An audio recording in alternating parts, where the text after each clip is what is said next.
नमस्कार दोस्तों, पितृपक्ष का समय चल रहा है और पितृपक्ष के दौरान मातृ नवमी का बड़ा महत्व माना जाता है।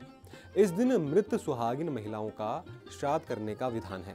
पंचांग के अनुसार यह तिथि आश्विन मास के कृष्ण पक्ष की नवमी को होती है, जो कि इस बार 7 अक्टूबर को है।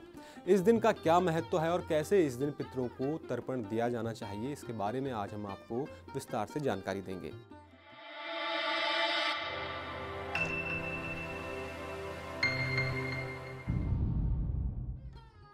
तो दोस्तों, मातृ नवमी के दिन दिवंगत माताएं, बहुएं और बेटियों का श्राद्ध कर्म किया जाता है, जिनकी मृत्यु सुहागिन हुई हो यानी जिनके पति जीवित थे।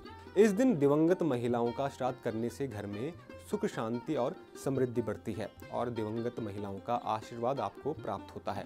मान्यता है कि इस दिन दिवंगत महिलाओं का श्राद्ध करने से मातृ शक्ति प्रसन्न होती है और उनकी कृपा से आपके जीवन में जो भी परेशानियां चल रही हैं वो दूर हो जाती हैं। इस दिन पंचबली के लिए भोजन अवश्य निकालना चाहिए। तो आइए अब जान लेते हैं कि साल 2023 में मातृ नवमी का समय या मुहूर्त क्या है। तो दोस्तों, नवमी तिथि का प्रारंभ 7 अक्टूबर सुबह 8:09 से होगा और इसका समापन 8 अक्टूबर को सुबह 10:13 पर होगा। पितृपक्ष में श्राद्ध कर्म दोपहर के समय किए जाते हैं, इसलिए 7 अक्टूबर को आपको पितृपक्ष का ये श्राद्ध करना चाहिए और खासकर दिन के समय आपको पितरों को तर्पण देने चाहिए। मातृ नवमी के दिन शिव नामक शुभ योग बन रहा है और बुध हस्त नक्षत्र में प्रवेश करेंगे, इसलिए मातृ नवमी के दिन अगर आप अपनी दिवंगत माताओं या बहनों का श्राद्ध करते हैं तो आपको उनकी कृपा अवश्य प्राप्त होगी। आइए अब जानते हैं कि मातृ नवमी के दिन श्राद्ध किस तरह से दिया जाना चाहिए। तो दोस्तों, मातृ नवमी तिथि के दिन सुबह स्नान के बाद साफ वस्त्र आपको पहनकर घर के बाहर रंगोली बनानी चाहिए। पितरों का श्राद्ध कर्म 12 बजे के आसपास आपको करना चाहिए, क्योंकि पितरों का श्राद्ध करने का विधान दोपहर को ही माना जाता है। दोपहर के समय आप कंडे को जलाकर सभी परिवार वाले दिवंगत महिलाओं को याद करते हुए घी, खीर, पूड़ी, गुड़ आदि चीजें अर्पित कर सकते हैं। धूप दीप करने के बाद हथेली में जल लेकर अंगूठे की ओर से पितरों को जल अर्पित किया जाना चाहिए। फिर मृत परिजन को याद करते हुए अपनी भूल के लिए आपको उनसे क्षमा मांगनी चाहिए। इसके बाद पंचबली के लिए भोजन निकालें और घर आई महिला का आदर सत्कार के साथ उनको भोजन करवाएं। भोजन कराने के बाद दान दक्षिणा देकर आशीर्वाद लें।